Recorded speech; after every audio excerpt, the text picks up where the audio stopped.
सीतापुर में एक ही परिवार के 6 लोगों की मौत के मामले में फोरेंसिक टीम ने क्राइम सीन रिक्रिएट किया और इस सनसनीखेज नरसंहार मामले में जानकारी निकलकर सामने आई कि अनुराग सिंह ने अपने बच्चों, पत्नी और मां को नहीं मारा, बल्कि बड़े भाई और खुद को चश्मदीद बता रहे हैं अजीत सिंह ने पूरे परिवार को बेरहमी से मौत की घाट उतार दिया। अब फोरेंसिक टीम ने आरोपी अजीत के साथ क्राइम सीन रिक्रिएट किया। इस हत्याकांड में शार्प शूटरों के शामिल होने की भी आशंका है। पुलिस ने शुरुआती जांच में बताया था कि अनुराग ठाकुर एक नशेड़ी व्यक्ति है और मानसिक रूप से विक्षिप्त भी है और उसने ही अपने 3 मासूम बच्चों को और अपनी पत्नी, अपनी मां को हत्या कर दी। हत्या करने के बाद खुद को आत्महत्या कर ली। लेकिन जैसे ही अनुराग ठाकुर की पोस्टमार्टम रिपोर्ट आती है, उस पर पुलिस का बड़ा सवालिया निशान भी पुलिस पर उठता है, क्योंकि पुलिस ने शुरुआती जांच में ही अनुराग ठाकुर मानसिक रूप से विक्षिप्त बताया था।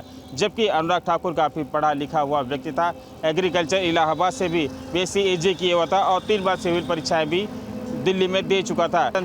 संस्कार होने के बाद उनके अनुराग ठाकुर के सगे भाई को पुलिस ने हिरासत में ले लिया और कई उनके घर के जो चचेरे भाई थे उनको भी हिरासत में ले गहनता से पूछताछ की जा रही है। शुरुआती दौर में सूत्रों के हिसाब से जो जानकारी मिल पा रही है, अजीत ठाकुर ने बताया है कि हमने ही पूरी घटनाक्रम को अंजाम दिया है, अन्य कोई नहीं है। लेकिन अजीत ठाकुर अकेले ही 6 लोगों की हत्या नहीं कर सकता। उनके चचेरे भाई का कहना है कि अनुराग ठाकुर एक ही बहुत ही अच्छा आदमी था, नशेड़ी तो जरूर था, लेकिन वह अपने बच्चों को बहुत ही प्रेम करता था। सूत्रों की माने तो अजीत ठाकुर ने कुछ लोगों को बाहर से बुलाकर, बदमाशों को बुलाकर पूरी घटना को अंजाम दिया। पुलिस अभी आधिकारिक रूप से इसका खुलासा नहीं कर रही है, लेकिन 1 ही 2 दिन में इस पूरी घटना का क्रम का जो खुलासा करेगी।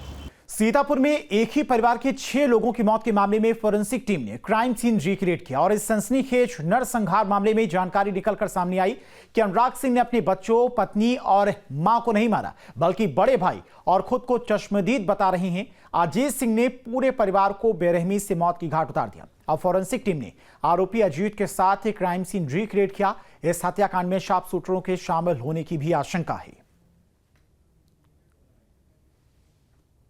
पुलिस ने शुरुआती जांच में बताया था कि अनुराग ठाकुर एक नशेड़ी व्यक्ति है और मानसिक रूप से विक्षिप्त भी है और उसने ही अपने 3 मासूम बच्चों को और अपनी पत्नी, अपनी मां को हत्या कर दी। हत्या करने के बाद खुद को आत्महत्या कर ली। लेकिन जैसे ही अनुराग ठाकुर की पोस्टमार्टम रिपोर्ट आती है, उस पर पुलिस का बड़ा सवालिया निशान भी पुलिस पर उठता है, क्योंकि पुलिस ने शुरुआती जांच में ही अनुराग ठाकुर मानसिक रूप से विक्षिप्त बताया था।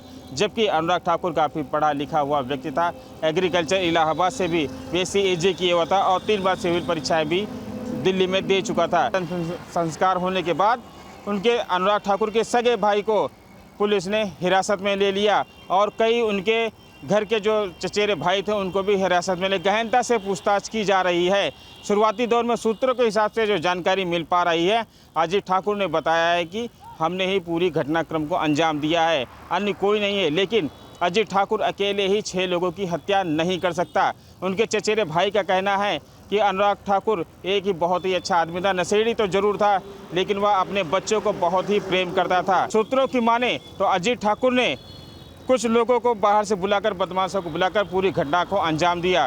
पुलिस अभी आधिकारिक रूप से इसका खुलासा नहीं कर रही है, लेकिन 1 ही 2 दिन में इस पूरी घटना का क्रम का जो खुलासा करेगी।